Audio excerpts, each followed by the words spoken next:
Je vais juste donner quelques petites pistes.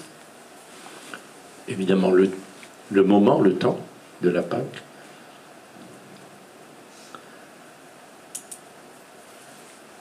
La nature du pain.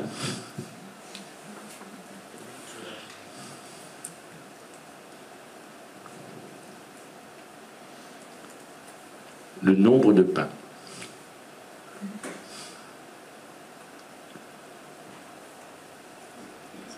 Et on nous parle de poissons.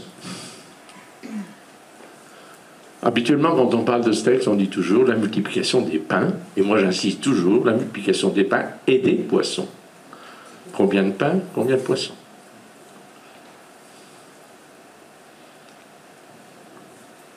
Et que signifient ces poissons?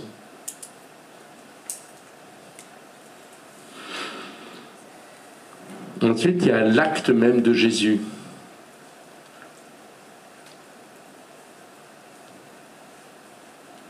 Que fait Jésus? Si vous connaissez les autres textes se rapportant à la multiplication des pains et des poissons, dans les synoptiques, dans les évangiles donc, de Matthieu, de Marc et de Luc, il y a une différence entre l'attitude de Jésus dans les synoptiques et l'attitude de Jésus dans le texte de Jean.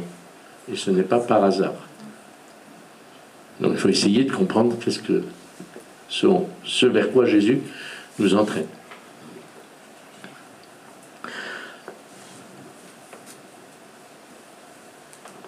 Ensuite, il y a la notion du surplus.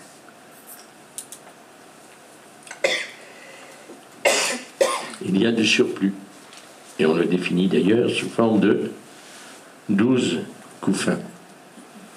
Et qu'est-ce qu'il y a dans ces couffins? Qu'est-ce qui reste en définitive? Qu'est-ce qui est en plus? Et enfin, dernière chose, c'est l'allusion donc au prophète. Serait-ce lui le prophète?